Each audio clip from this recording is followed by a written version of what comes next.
Présenter donc, après avoir présenté Sage Bob, voilà, pour un logiciel de comptabilité et de finance. Ici, je vais vous présenter d'autres logiciels. Bon, chacun a ses spécificités. Certains, bon, sont plus, je veux dire, plus permettent certaines choses que d'autres ne permettent pas. On va dire, certains logiciels, je veux dire,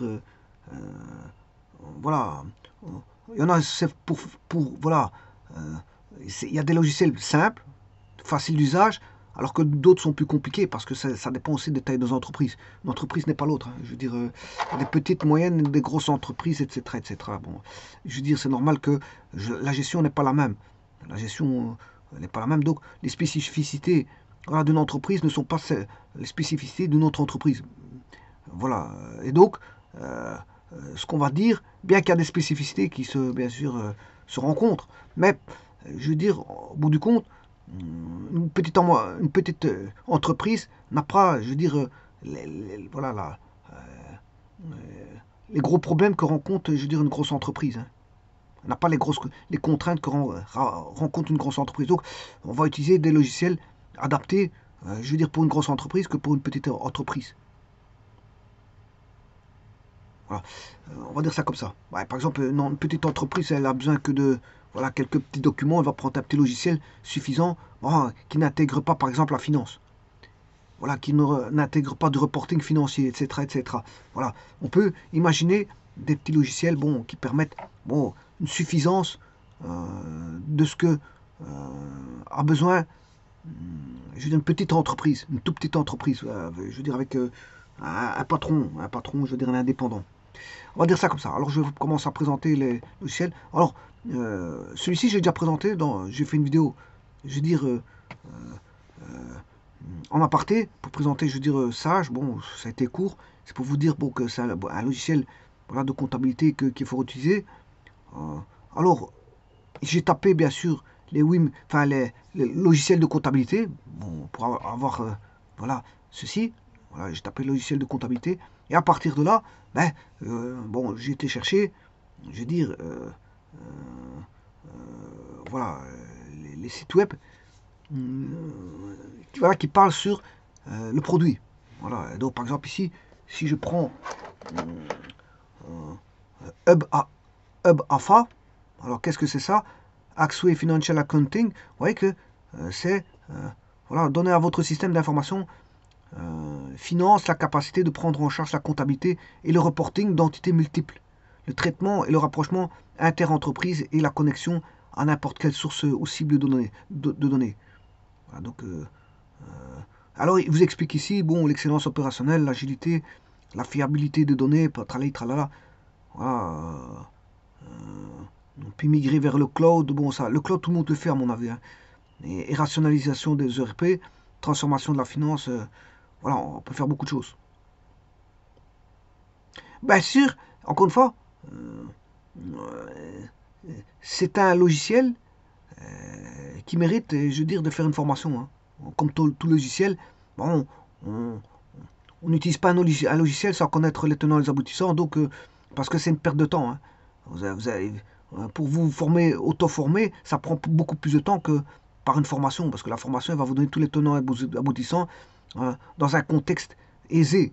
Voilà, vous êtes assis, voilà, vous suivez les cours, il y a des études de cas, ils vous donnent la théorie, ils font des études de cas, et tralali, tralala, et puis vous allez manger, vous revenez, vous digérez la matière, vous digérez ce que vous avez mangé d'abord, et puis vous digérez la matière au jour le jour, voilà, et puis vous êtes reparti pour une séance le lendemain, je vous dirais, une semaine, 2 semaines, voire 3 semaines, voire un mois, je veux dire, on est drillé pour travailler avec un logiciel de ce type-là. Bon, voilà. En un bon petit mois, en prenant les choses, je veux dire, à son aise, bah, on peut voir voilà, tout le logiciel, hein, je peux vous le dire. En un bon petit mois. Il faut un bon petit mois, voir toutes des études de cas, faire des exercices là-dessus. Il faut un bon petit mois. Donc ça veut dire qu'en un mois, bah, à ce moment-là, vous êtes drillé pour travailler avec ça et donc pouvez travailler chez un patron et utiliser ce logiciel à bon escient. Voilà. Alors, ceci étant dit, il y en a un autre ici, voilà, qui c'est Git Invoice et Financing. Voilà. Et donc ici, toutes les fonctionnalités dont vous avez besoin dans votre quotidien, création de devis, facture, bon de commande, voilà, bon de livraison, suivi de paiement, relance client, envoi par courrier ou dématérialisé, facture d'achat et note de frais, tralala, tralala. Voilà. Facture sereinement, suivez vos paiements en temps réel, voilà, renforcez votre trésorerie, gagner en efficacité. Alors, suivre ces paiements, c'est fort important, hein, je vous le dis tout de suite. Hein. Ah, les factures aussi. Voilà, factures aussi, c'est fort important. Voilà. Mais disons que c'est pour ça qu'il faut toujours avoir un œil. Et si vous avez un œil au travers d'un logiciel, tant mieux. Gagner en efficacité, collaborer avec vos experts comptables, votre expert comptable. Voilà, renforcer votre trésorerie avec le financement de factures simples, rapides. Voilà. Là, encore une fois, vous faites une formation, je ne sais pas combien de temps. Ben, c'est le temps nécessaire pour connaître le produit. On va dire ça comme ça. Pour connaître, c'est-à-dire savoir l'utiliser. Voilà, c'est pas le connaître et puis oublier. Voilà, c'est connaître et savoir utiliser. Voilà, les tenants et les aboutissants des fonctionnalités voilà, qui sont dans le logiciel. Alors ici, vous avez Workiva, comment les meilleures équipes automatisent tel leur reporting financier. Voilà, et là, on sait avoir une démo aussi. Mettez à profit votre expertise comptable, connectez vos données de la source jusqu'au rapport final. Euh, euh, alors avant, il y a des années d'ici, il existait aussi des assistants. Voilà, des assistants, reporting assistant. euh, voilà, reporting assistant. Euh, bon, c'était voilà, le début voilà, reporting, c'est des bulletins. Hein. Ça vous sort des bulletins. Alors, des bulletins chiffrés comme des bulletins, je veux dire, donnés sous forme voilà, de graphiques. Ouais, les graphiques sont artistiques. On peut avoir des graphiques artistiques, mais bon, ça c'est pas ce qui est le plus intéressant. C'est pas avoir quelque chose d'artistique. Alors, quand vous faites de la finance, c'est bien de présenter les données de manière artistique, mais ce que vous faites de la finance, c'est surtout de rentabiliser votre entreprise. C'est surtout ça. Voilà, le point nodal, c'est la rentabilité de l'entreprise. Voilà, c'est le point nodal. Maintenant, si c'est fait avec voilà, de l'artiste, vous faites ça sur un tableau, voilà, avec de la peinture, bon, ça change rien. Du moment que votre entreprise fonctionne, c'est le principal. Mettez automatiquement à jour des documents, feuilles calcul de présentation, c'est un peu comme Excel, on va dire ça comme ça. Enjoy collaboration for type à Teams, vous pouvez voilà, faire du dialogue avec voilà, des personnes interconnectées, etc. Connectez vos environnements SEG ou DT-Risk au sein d'une même plateforme. Euh, voilà. Et alors il y a des modules, hein, c'est différents modules, voilà. Reporting financier, reporting SEC, reporting SG, reporting de gestion. Voilà, il vous explique, par une formation, on va vous expliquer tout ça. Voilà, qu'est-ce que c'est que SEC, ESG, voilà. Et alors on peut faire aussi du reporting voilà, du conseil d'administration. Voilà. Bon, il y a certains modules qui vont vous intéresser, d'autres pas, parce que si vous êtes dans l'administration ou si vous êtes, voilà, on va dire, un secrétaire dans l'administration, ben, vous ferez du reporting du conseil d'administration. Maintenant, si vous êtes, voilà, si maintenant vous êtes dans un milieu voilà, qui n'a rien à voir avec le domaine euh, voilà, de l'administration, à ce moment-là, bon, il y a des modules que vous n'utiliserez pas, c'est ça que je veux dire. On va dire ça comme ça. Donc ça c'est Workiva. Alors je présente ici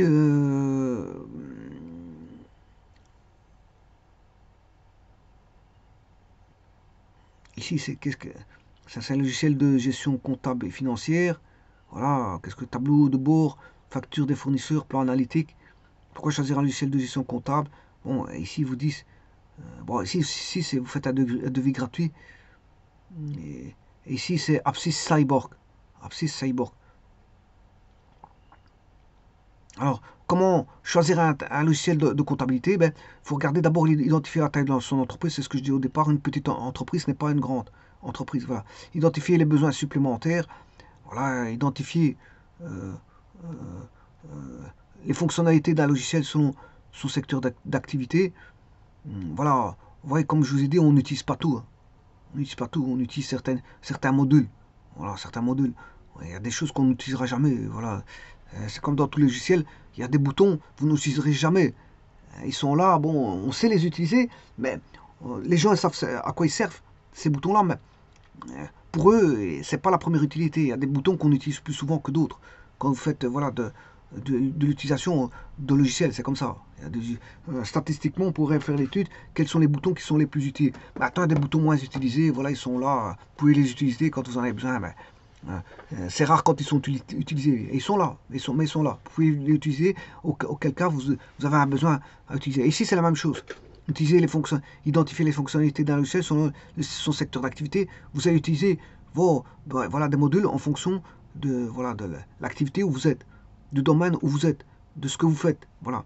Alors, tester les démos des logiciels, etc. Bon, les principales fonctionnalités d'un logiciel comptable, financier, comptabilité générale, comptabilité auxiliaire, comptabilité analytique et budgétaire, gestion de trésorerie, gestion des immobilisations, état comptable et fiscaux, suivi des tiers, gestion du recouvrement client, paiement et communication bancaire, voilà, suivi d'activité et de rentabilité.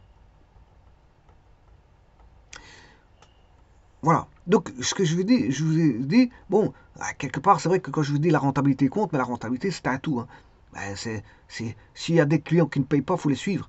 Il faut être toujours derrière eux. Donc, il faut jusqu'au moment où ils vont payer. Voilà, il faut toujours être derrière les clients. Un client qui n'a pas payé, on donne des délais de paiement, mais s'il ne paye pas, il faut toujours être derrière eux. Parce que le recouvrement doit se faire, coûte que coûte. Voilà, parce qu'il faut récupérer son argent. C'est comme ça. Donc, il faut être toujours derrière les clients, voilà. Alors, ce qu'on peut faire, bon, la comptabilité, c'est normal, on est obligé de la tenir, c'est la loi qui l'impose. On a des comptabilités auxiliaires aussi, voilà. On peut faire de la finance, voilà, de la trésorerie, on peut faire, voilà, beaucoup de choses. La gestion, elle est... Il y a de multiples gestions, je vous le dis, hein, bon, je peux vous dire que la gestion, c'est... Tout d'abord, il faut savoir qu'est-ce qu'on va gérer, voilà. Est-ce qu'on va gérer un stock? Est-ce qu'on va gérer des transports? Est-ce qu'on va gérer... voilà. Et encore, un stock n'est pas l'autre. Hein. Un stock de pièces détachées d'avion n'est pas un stock de pièces détachées comment on appelle ça, pour les trains. N'est pas un stock de pièces détachées pour les voitures. On va dire comme ça. On va dire ça comme ça. Alors, il y a des millions de pièces dans un avion, je vous le dis tout de suite. Hein. Dans un avion, si je prends un Airbus ou un Boeing, voilà, des gros porteurs comme ça, ben, je veux dire, si on a un avion gros porteur, ben, je veux dire, c'est des millions de pièces. Hein.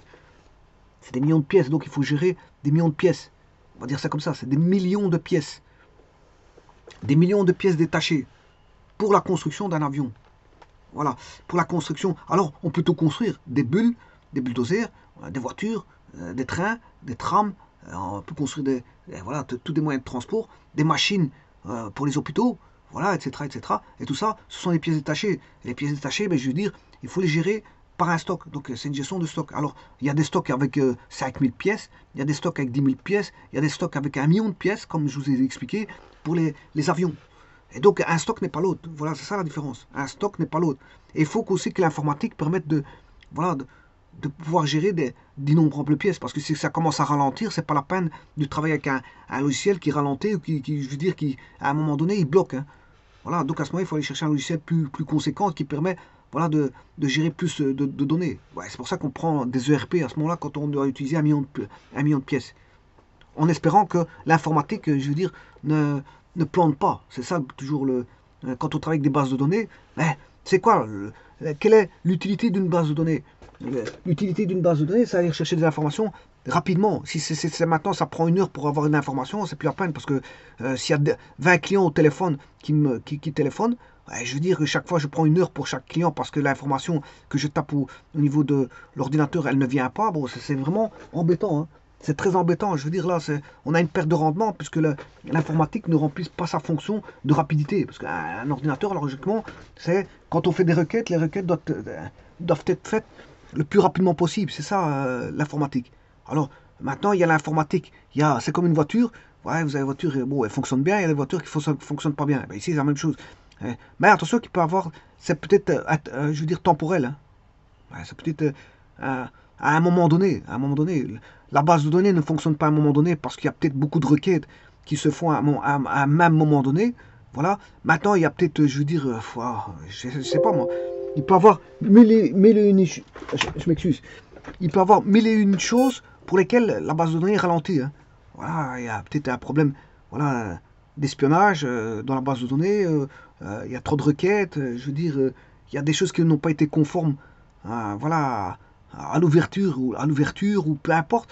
Voilà, il y a peut-être un logiciel espion. Il y a peut-être un logiciel, voilà, un trojan, un virus ou peu importe ce qu'il peut avoir derrière tout ça. Voilà, un malware, etc., qui fait en sorte que la base de données ralentit, voilà, on peut avoir beaucoup de problèmes, on peut avoir des problèmes de sécurité qui font que la base de données ralentit. Ouais, on va dire ça comme ça. On peut avoir des problèmes qu'il y a trop de personnes qui rentrent dans la base de données en même temps. On peut avoir des problèmes, voilà, où voilà, la base de données est trop grosse, elle ne permet pas, en vérité, elle est pas, ils ont mis trop de, on va dire, trop de, la- ils ont permis que la base de données ait beaucoup de données, mais elle est incapable de gérer les données qu'elle avait prédit en capacité maximum. Donc il y a la capacité maximum, elle ne sait pas la gérer. Alors qu'ils, par exemple, ils vous disent, vous savez mettre 10 000 enregistrements dans une table, par exemple, 10 000.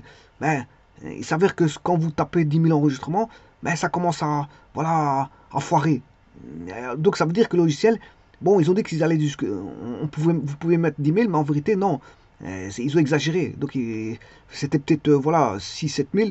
Ça fonctionnait bien avec 6 000, 7 000. Ben, dès le moment où vous commencez à en avoir 8 000, 9 000, ça commence à saturer, ça commence à ralentir, ça commence à voilà, planter, voilà, à ne plus avoir de connexion à la table de données, à la base de données, je m'excuse, à la base de données, etc. Donc là, qu'est-ce que c'est qu'un bon logiciel? Un bon logiciel, bien sûr, doit être adapté, je veux dire, à ce que vous faites.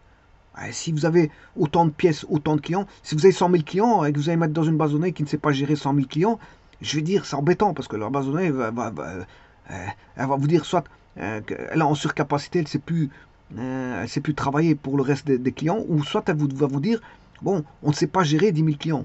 Voilà. Surcapacité, ça veut dire que vous avez dépassé euh, vous avez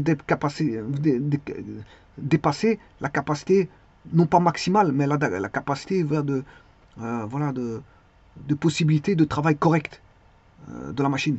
On va dire ça comme ça, parce que capacité maximum, ils vont vous dire, ouais, on sait mettre 10 000 enregistrements, mais quand vous en mettez 10 000, ça marche plus. Voilà, les transactions ne se font plus correctement. Se font plus correctement. Donc, c'est pour ça que je dis, ici, il faut adapter le logiciel en fonction de... Alors, on ne sait jamais ce qui va se passer, parce qu'une petite entreprise peut grossir aussi. Mais on peut aussi changer de logiciel. Hein. Voilà, on n'est pas obligé de rester sur un logiciel. À ce moment, c'est tout un travail. Il y a un gros travail derrière voilà, de repasser d'un logiciel de l'un à l'autre. Hein. C'est un gros travail. Et ça, c'est des informations qui doivent faire tout le travail qui est derrière. Hein. Voilà. Récupérer toutes les tables, faire des transferts de tables d'un logiciel à l'autre par formatage. Bien sûr, par comment on appelle ça, voilà, bien sûr, en connaissant déjà bon, les extensions de fichiers. Alors, si on sait récupérer voilà, des extensions de fichiers de l'un à l'autre, faire des conversions de fichiers, voilà, de l'un à l'autre, d'un logiciel à l'autre, tant mieux. C'est le travail des informaticiens qui doivent faire ça. Et donc, si on sait faire des transferts, voilà, d'un logiciel qui permet peu à un logiciel qui permet pro, voilà, c'est possible. Parce que la taille de l'entreprise, elle est petite aujourd'hui, elle peut s'agrandir. Donc, s'agrandir, c'est quoi? C'est quoi s'agrandir? Mais s'agrandir, c'est avoir plus de clients, c'est avoir plus de fournisseurs. Voilà. Et si on a plus de fournisseurs, ben, la base de données, il y a plus de transactions. Voilà, donc ça veut dire que tout doit être rapide. Parce que c'est pour avoir un ordinateur que, bon, je veux dire, vous faites des transactions, hein, il faut attendre 1 heure, les clients l'attendent au bout du fil. Bon, je veux dire, voilà. Est-ce que monsieur, un appel qu'on peut avoir, bon, est-ce que vous m'avez facturé voilà, la commande de telle date à telle date? Voilà, je téléphone, bon, là je vais voir les factures, facturation, mais si ça prend 10 minutes pour voir la facture, bon, de un, j'ennuie les clients, de deux, bon, j'arrive pas à travailler correctement, et de trois, je veux dire, c'est un mauvais rendement pour l'entreprise. Donc, c'est tout dire, on va dire des inconvénients qu'il faut éviter. Bon, ce qu'on demande de l'informatique, la première chose qu'on demande de l'informatique, c'est pouvoir traiter les données rapidement. C'est la première chose, rapidement. Si c'est pour prendre 1 heure, bon, c'est pas la peine d'avoir de l'informatique. Hein, on le fait manuellement, ça va encore plus vite.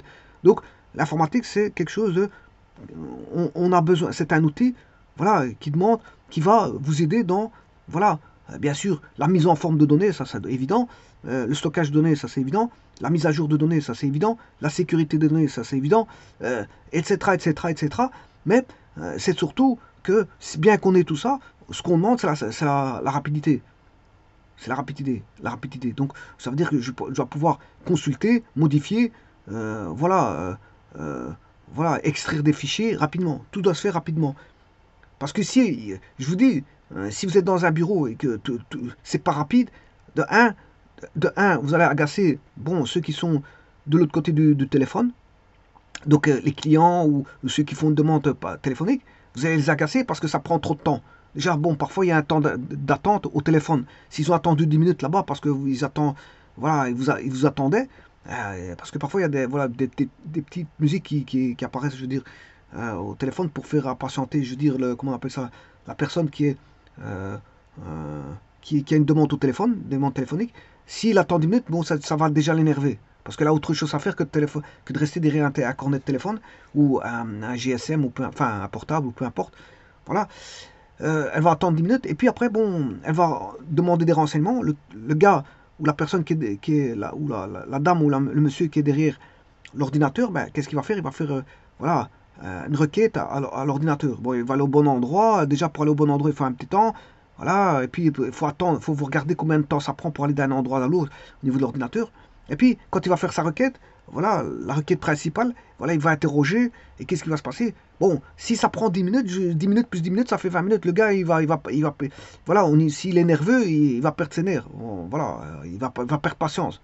Il va perdre patience, il va commencer à s'énerver, il peut commencer à insulter, il peut commencer, je veux dire, voilà, à devenir nerveux et à faire du n'importe quoi derrière le téléphone. Voilà, à dire n'importe quoi derrière le téléphone. Donc, ce qu'on demande ici, c'est d'aller vite. Déjà, en plus de ça, ça n'énerve pas uniquement celui qui est derrière le cornet de téléphone, parce que ça énerve aussi la personne qui fait des recherches, parce que celle qui fait des recherches, elle est, je veux dire, dépendante du logiciel. Si le logiciel n'est pas rapide, bon, c'est pas la personne qui interroge qui n'est pas rapide, c'est le logiciel qui n'est pas rapide. Donc, il faut bien mettre... Donc, ce qui est en défaut, c'est le logiciel qui est en défaut. C'est le logiciel, parce qu'ils ne permettent pas d'avoir des informations rapides. Alors, ça peut être instantané, enfin, ça peut être, je veux dire, temporaire, hein. Ça peut être temporaire, dans le sens où, bon, c'est peut-être un passage, puis ça va aller mieux. Mais il ne faut pas que ça arrive trop souvent. Voilà. Maintenant, pourquoi ça arrive? C'est ça que je disais tout à l'heure, c'est pourquoi ça arrive. Pourquoi la base de données, je veux dire, elle commence à ralentir. Voilà. Est-ce qu'il y a trop d'interrogations au même moment? Voilà. Est-ce qu'il y a, je veux dire, d'autres paramètres qui font que, voilà, vous avez été dans une table qui a trop d'informations? Voilà, je ne sais pas. Il faudrait voir qu'est-ce qui fait que, je veux dire, la base de données ralentit, je veux dire, temporairement ou tout le temps. Alors tout le temps, c'est grave. Parce que tout le temps, c'est grave. Pourquoi? Parce que, un, vous allez énerver pas un client, mais tous les clients qui sont derrière le cornet de téléphone. Ça, c'est une chose. Et deux, le gars qui travaille lui-même sur le logiciel va s'énerver. Il va finir par s'énerver parce qu'il y aura une limite qu'il va plus accepter. Il va se dire, bon, là, bon, je perds mon temps. Je veux dire, j'essaie d'aider les clients, mais les clients s'énervent à chaque fois vis-à-vis de moi, et ça m'énerve que les clients s'énervent sur moi. Tous les clients s'énervent sur moi, alors que c'est le logiciel qui va pas rapidement. Ça, c'est une chose. C'est une chose. Et autre chose aussi, bon, donc vous avez le client qui va s'énerver, la personne qui est au niveau de l'ordinateur, qui fait l'interrogation voilà, des informations pour pouvoir aider le client, ben, il va s'énerver aussi. Et troisièmement, qui va s'énerver, c'est le patron. Parce que s'il lui demande qu'est-ce qu'il a fait de la journée, ben, écoute, il va lui dire, écoute, bon, j'ai eu 8 clients. 8 clients sur 8 heures? Oui, ben, l'ordinateur n'allait pas. Lui, il veut rien savoir. Il va se dire, ouais, il s'en fout de l'ordinateur. Il a acheté un logiciel, il vous dit, bon, vous devez avoir un certain rendement. Si, par exemple, il vous dit, bon, sur 8 heures de temps, il vous faut 20 clients, vous devez, voilà, faire, voilà, vous avez le droit d'avoir 20 clients minimum, et, on va dire, et au-delà, au maximum, tant que vous voulez. Hein. Ben, on n'aura jamais tant que vous voulez, parce qu'il y aura quand même une limite. Et s'il y en a rien qui arrive à faire le maximum, voilà, de toute l'année, 50 clients ou 60 clients, tant mieux pour lui, mais généralement, qu'est-ce qu'il a fait pour avoir 60 clients? S'il a pris 50 secondes pour faire chaque fois, enfin, il a pris 2 minutes par client, bon, je veux dire, il faut se poser la question aussi, est-ce qu'il répond réellement, correctement, je veux dire, au client? Je ne sais pas, parce que pour avoir... Alors, pour rester raisonnable, si on dit, écoute, bon, tu as le droit à faire un minimum de 20 clients par jour, ben, il faut les faire. Si le gars il en fait 8, ben, je veux dire, faut répondre, voilà, c'est un petit peu comme ça le rendement. Hein. Le rendement, c'est ça, c'est d'avoir, voilà, on va dire un minimum de clients et se situer sur une fourchette maximale minimum. Alors, plus vous vous situez vers le maximum, ben, vous avez un bon rendement, mais il faut encore voir si vous travaillez correctement, parce qu'il faut voir si les clients sont satisfaits. Donc là, encore une fois, il suffit pas de dire, oui, bon, si maintenant, moi, je peux faire 50 clients aussi, en disant, oui, chaque client qui intervient, je dis, bon, euh, je le renvoie vers un autre bureau. Donc si je le renvoie vers un autre bureau, oui, j'ai touché 50 personnes, voilà, de la journée, mais je les ai renvoyés tous vers des autres bureaux, donc je les ai pas aidés. Voilà, donc je veux dire, le rendement, c'est pas forcément avoir 50 personnes, c'est aussi de, bien sûr, d'avoir une interrogation sur de la manière comment on a répondu à leurs besoins. Si les clients sont satisfaits par rapport à leurs demandes. Voilà, ça, il faut aussi statistiquement avoir une réponse statistique. Voilà, est-ce que le client a été satisfait? Oui, non. Si oui, bah, vous allez répondre à la demande du client. Et si vous faites 50 demandes de satisfaction, c'est magnifique. Ça, c'est du bon rendement. C'est du bon rendement parce que vous avez travaillé, vous avez eu 50 clients et en plus de ça, ils ont tous été satisfaits. Donc 50 satisfaits sur 50, ben, vous avez 10 sur 10. C'est 10 sur 10. Vous avez un bulletin de 10 sur 10. Voilà. Vous avez un bulletin de 10 sur 10. On va dire ça comme ça. Voilà. Donc ça se passe comme ça. Hein. Donc, et le rendement, on peut mesurer des rendements comme ça. C'est comme, on va dire, quelqu'un qui distribue des colis. Il distribue des colis. Et les colis, bon, il arrive et il les jette. Voilà, il les jette. Il arrive, il les jette. Mais s'il il fait, on va dire, 10 personnes, et chaque fois il jette, il casse 10 objets en les jetant pour aller plus vite, ouais, il a fait 10. Alors qu'il y en a, il en a fait 2, lui, il a fait 10. Mais 10, il a cassé 4, 4 objets, et 3 sont mécontents d'avoir, voilà,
Désolé, je m'excuse.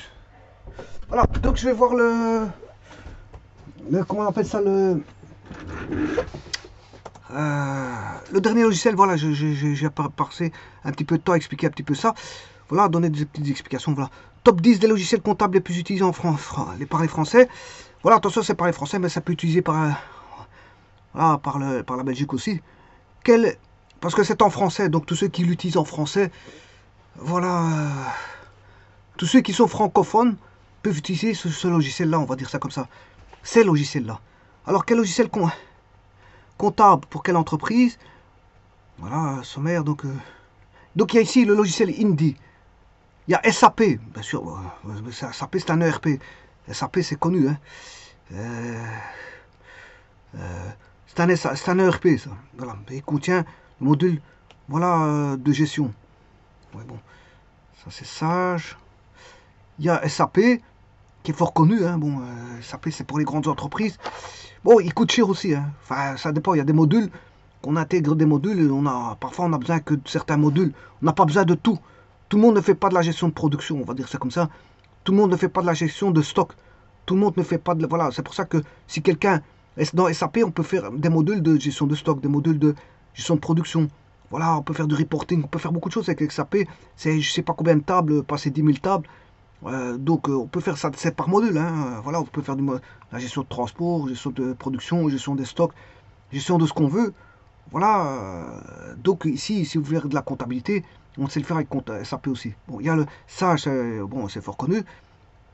Sage, voilà. Sage, c'est celui-ci. BOB.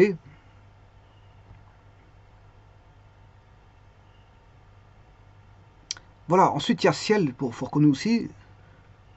Solution de gestion EBP. Logiciel Cegid, Quadratus, Divalto Infinity. Logiciel de gestion Exact Online. Voilà l'application Chorus pour le secteur public, voilà, etc. Alors, secteur public, c'est l'administration, ils ont leur propre logiciel. Hein. Voilà, ils ont généralement, le secteur public, bon, ils sont toujours équipés de logiciels à eux.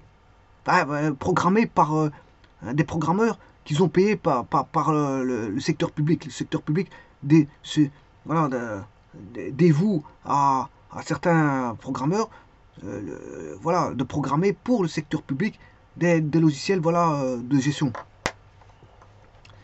Des logiciels de gestion. Alors, bien sûr, les logiciels de gestion sont programmés par on va dire des informaticiens avec des connaissances de gestion. Donc c'est-à-dire ceux qui ont vu la technique de gestion informatisée ou informatique, bon, ils vont apprendre à programmer bien sûr des logiciels de gestion, mais ils peuvent aussi voilà, utiliser des logiciels de gestion. Là, avant, on avait besoin beaucoup de personnel pour gérer beaucoup de...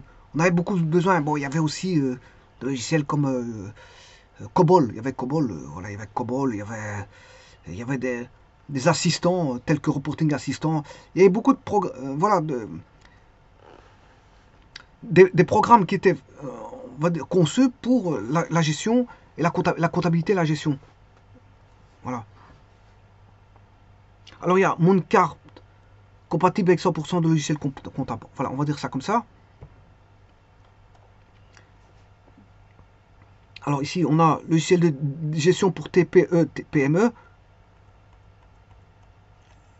Support client réactif et humain.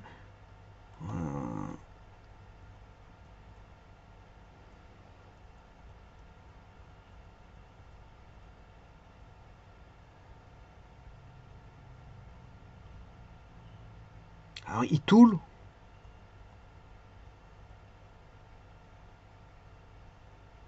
Ouais, la sauvegarde, le backup, ce qu'on appelle des backups. L'autre fois, il y a un moment donné, je cherchais le mot sauvegarde en anglais, j'ai oublié le mot sauvegarde, c'était backup. On fait des backups. On fait souvent des backups. Ça, c'est partout. Hein. Quelles que soient les gestions que vous faites, gestion de stock ou quoi, on fait des backups. Ben, ça va parce que quand on perd toutes ces données, c'est vraiment embêtant. Hein. C'est vraiment embêtant. Alors, il y a perdre et perdre ses données. Il y a perdre et perdre. C'est-à-dire dans le sens où, bon, une société qui a, bon, une société, bon, c'est pour ça que le cloud c'est bien. Le cloud c'est bien, pourquoi? Parce qu'une société viendra à prendre feu, elle perd tout. Elle va perdre même l'informatique, même ce qu'elle a fait comme backup, voilà, dans des bandes magnétiques ou peu importe où ce qu'elle a mis ses données, elle va tout perdre. Tous ses dossiers, s'il y a un incendie. Voilà. Maintenant, si les données sont dans le cloud, il n'y a pas de problème. On peut aller récupérer les données dans le cloud, même si l'entreprise a pris feu. Alors, c'est Sage, la star des logiciels de comptabilité, je l'ai présenté.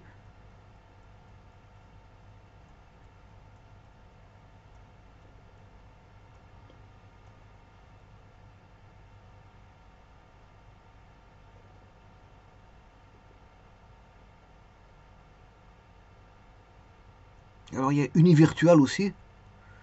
Alors, il y a voilà, des commentaires qui se font, hein, vous pouvez les lire. Tiny, OpenORP, etc. Ah ouais, il y a des logiciels open source. Hein. Bon, le but ici, euh, comme je l'ai dit, ici, certains s'amusent, mais à faire très attention parce que ce qu'on demande dans une entreprise, c'est surtout le rendement. Le rendement au niveau des bureaux, rendement au niveau de la clientèle, enfin au niveau de la vente. On veut du rendement partout. Voilà, on veut du rendement au niveau de tous les départements.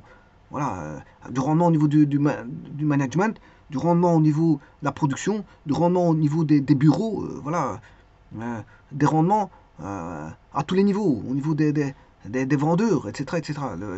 Voilà, quand tout le monde a des rendements, l'entreprise a un bon rendement.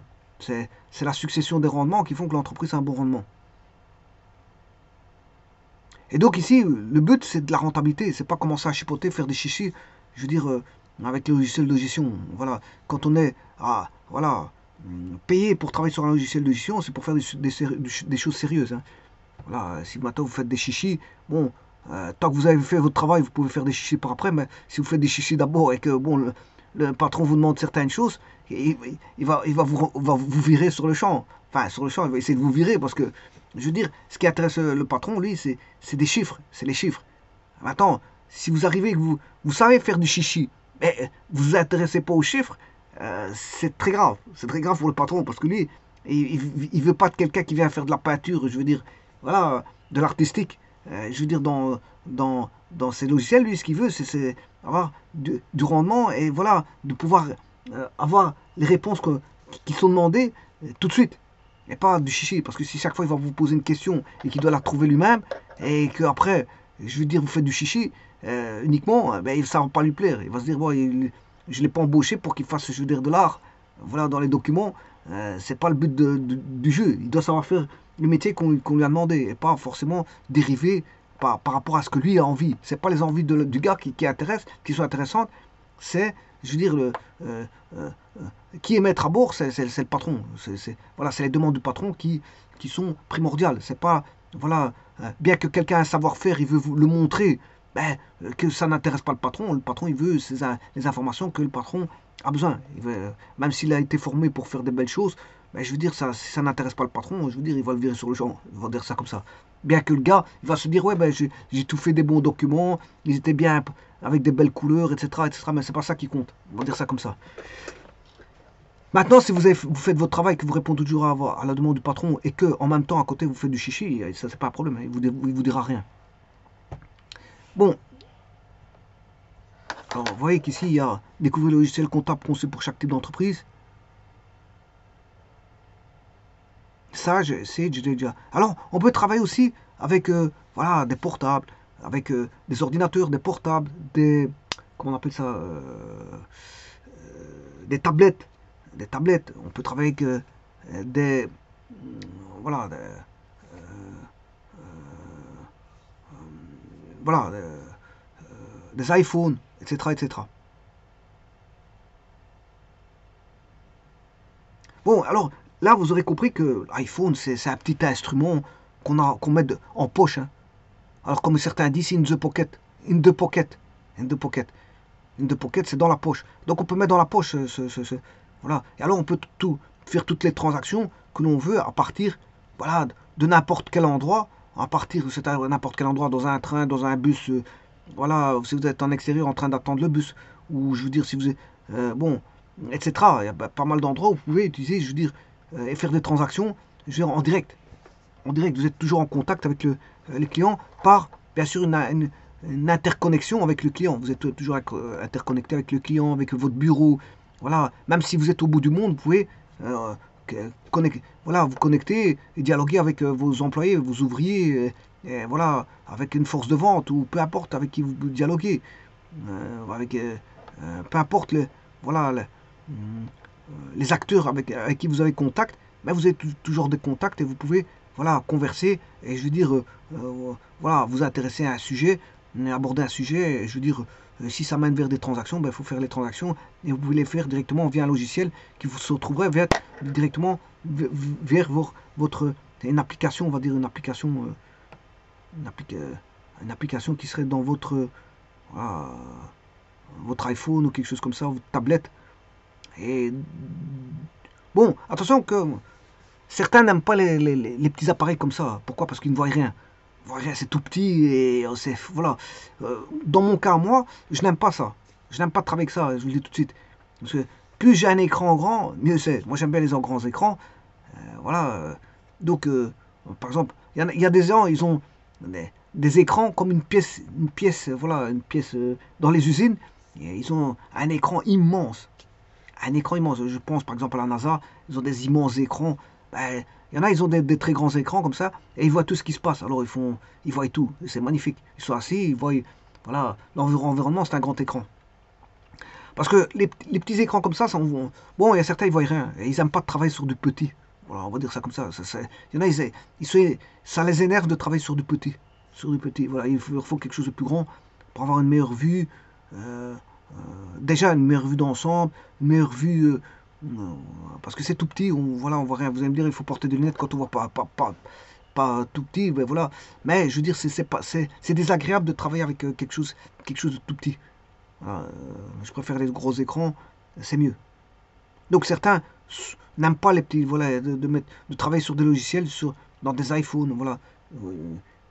Donc il faut prendre la tablette qui vous sied le mieux. Mais encore une tablette, c'est encore petit aussi. Bon, le meilleur, c'est d'acheter, je veux dire, voilà, de travailler sur un ordinateur ou sur un portable. On va dire ça comme ça. Parce que l'écran est beaucoup plus grand. C'est juste pour ça.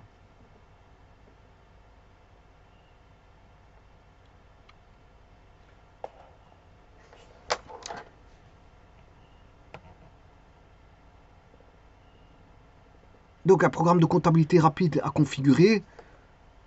Bon, la configuration, bon, c'est au départ. Hein. On configure au départ. Facile à utiliser. Bon, de toute façon, la plupart des logiciels, quand vous l'achetez, il faut faire une formation là-dessus. Voilà, une formation en ligne, une formation à distance, une formation, je veux dire, dans un centre de formation, peu importe, pour apprendre le logiciel. Voilà, bénéficier d'une vue d'ensemble des comptes de votre entreprise en temps réel. Ouais, effectivement, heureusement qu'on peut avoir du temps réel, parce que si on n'a pas de temps réel, ce serait grave. Synchroniser vos données bancaires instantanément. Encore une fois, temps réel, instantanément, c'est tout à fait les maîtres mots. C'est normal, parce que si on n'a pas du temps réel de l'instantané, bon, ça deviendra embêtant, comme j'ai expliqué tout à l'heure. Profitez d'une meilleure visibilité sur vos finances. Bon, pour avoir une bonne visibilité, il faut que ce soit quand même des écrans grands. Voilà. Ben, bon, c'est pas dans le sens là qu'ils veulent dire visibilité, mais voilà, c'est pour vous dire aussi qu'il y a la visibilité de toutes vos données. Voilà, avoir une vision à tout moment de vos données. Mais dans une bonne, je veux dire, dans un bon cadre de vision aussi. Hein, c'est ça que je veux dire. Dans mon cas, moi, faut bien voir les choses. Hein, c'est-à-dire travailler avec un iPhone, certains savent le faire. Moi, je ne sais pas le faire. C'est pas donné à tout le monde de travailler sur un iPhone. Voilà, certains aiment bien de manipuler l'iPhone, d'autres n'aiment pas. Moi, je n'aime pas de manipuler, je veux dire, de ce qui est petit. Ce qui est tout petit, ça, bon, ça m'a. Voilà, c'est difficile, c'est délicat à utiliser. On va dire ça comme ça. Alors, sauvegardez vos informations financières en toute sécurité. Heureusement qu'il y a la sécurité qui doit être là. Heureusement, parce que si vous portez toutes vos données, bon, heureusement qu'il y a toujours des copies, des backups qui doivent se faire au jour le jour, voire en fin de semaine. Il faut le faire au moins une fois par semaine, au moins. Voilà, si vous le faites tous les jours, c'est encore mieux. Mais le problème, n'oubliez pas que le backup, il prend du temps. C'est ça le problème. Même maintenant, les backups, on peut lancer la nuit, comme j'ai expliqué. On peut faire des backups la nuit. travailler n'importe où. C'est-à-dire que l'ordinateur va rester allumé, c'est ça que ça veut dire. Travailler n'importe où avec le programme de comptabilité, effectivement, parce que c'est connecté. On va dire ça comme ça. Voilà. Et il reste, voilà, bon, quelques, voilà, ici, logiciel de comptabilité, lequel choisir pour votre activité d'indépendant. Voilà. Alors ici, c'est du conseil, hein. C'est du conseil. Accéder directement à c'est quoi un logiciel de comptabilité, facture pro forma, comment bien rédiger une facture, logiciel de facturation, bien choisir, meilleur logiciel comptable en ligne. Voilà, existe-t-il un logiciel de facturation gratuit? Pourquoi opter pour un logiciel de facturation? Voilà. Et ils répondent à vos questions.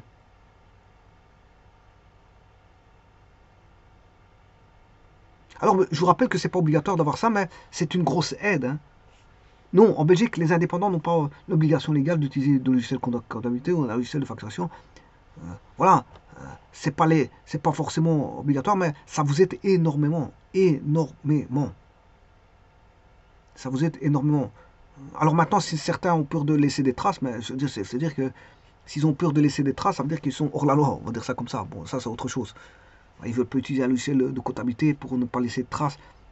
Et être hors la loi, ça c'est leur façon de voir les choses. Chacun voit les choses comme il met. Le jour où il se fait attraper, ben, il risque d'avoir voilà, une retombée fiscale, je veux dire une amende fiscale voilà, qui va remettre les choses voilà, dans la droite ligne voilà, du cadre légal.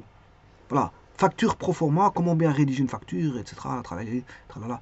Vos coordonnées d'entreprise, qui mentionne une facture sur une facture d'indépendant, bon, numérotation des factures, oui, ça c'est bon, ça c'est un petit peu comme dans tout. La numérotation des factures joue le rôle d'index, c'est-à-dire qu'on doit avoir des factures uniques. Comme ça, on sait la rechercher, une facture par indexation. Alors, quand on a une indexation, les indexations par une numérotation unique.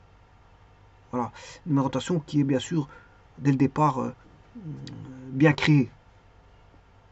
Et puis bon, on peut faire aussi des recherches par date, hein, par ce qu'on veut. Par client, on peut faire des recherches. De toute façon, on sait toujours trouver un client. Maintenant, si vous faites une recherche par client, le problème c'est qu'il y a peut-être une centaine de clients qui s'appellent qui ont même le même nom. Voilà, le même nom. À ce moment-là, on fait une recherche par nom et prénom.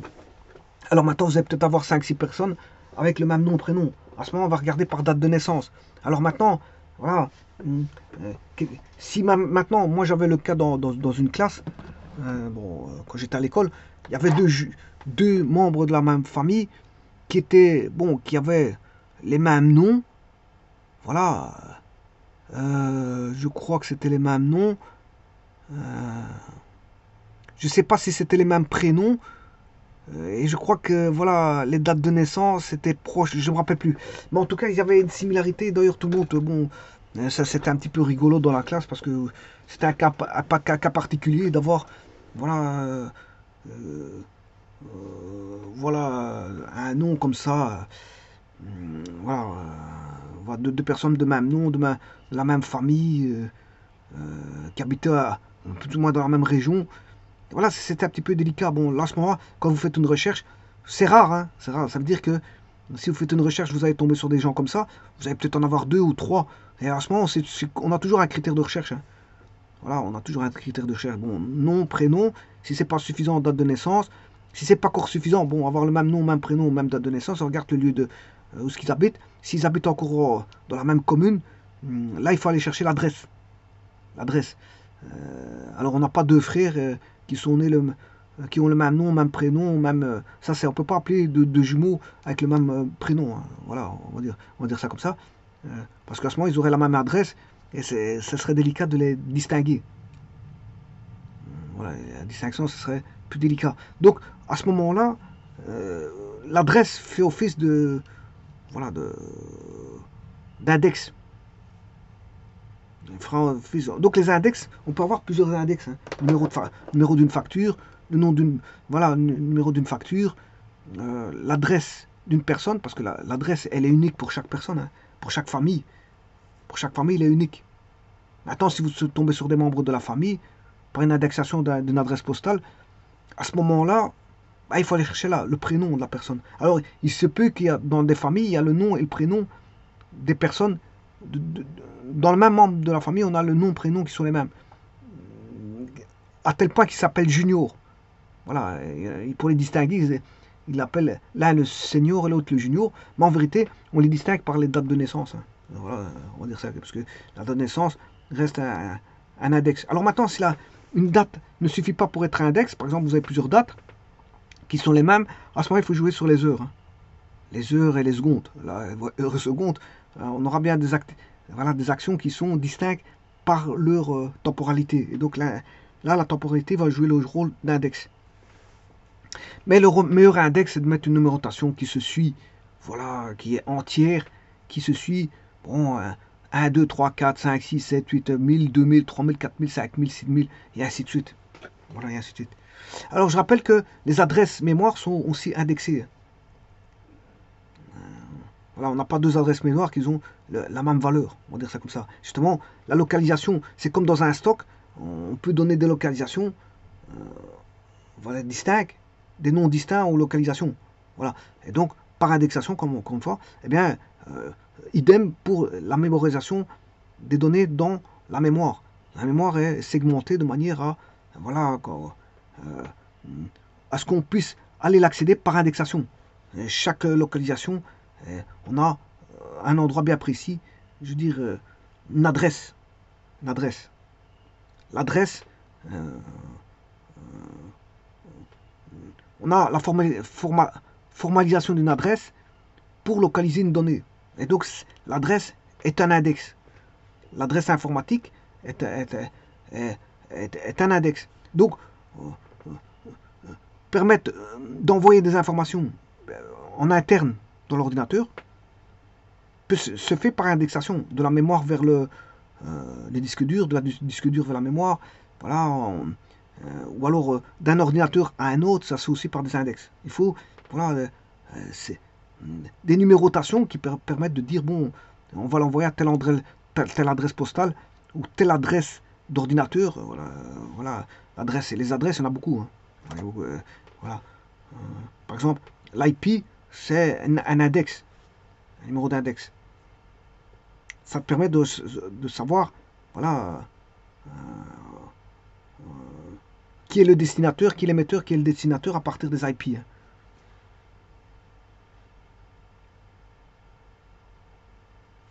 Voilà, combien de temps faut-il conserver ces factures quel délai pour envoyer une facture et tralala, tralala, bon voilà. Logiciel de facturation bien choisir, voilà. Alors, quelles sont les fonctionnalités les plus importantes quand on doit choisir un logiciel de facturation? Création de factures, gestion des paiements, gestion des dépenses, reporting, exportation des documents. Mais ça, c'est vrai pour certains cas de figure, mais pas pour tout le monde. Voilà, on va dire ça comme ça. Mais l'essentiel, c'est ça. L'essentiel, si vous avez un contact avec des clients, voilà, qu'est-ce qui est rentré, qu'est-ce qui est sorti, voilà. Et de savoir si vous avez fait des gains, des pertes, etc., etc. Bien sûr, pouvoir exporter les documents facilement, hein. Exporter facilement les factures, voilà, voilà, envoyer une commande, faire une note de débit facilement, une note de crédit facilement, etc., etc. Bon, envoyer des documents assez aisément. Voilà, avoir une fluidité de l'information qui passe au travers de l'information et au travers de documents. Les documents doivent pouvoir s'échanger facilement. Documents qui sont des fichiers. Voilà, je vous remercie.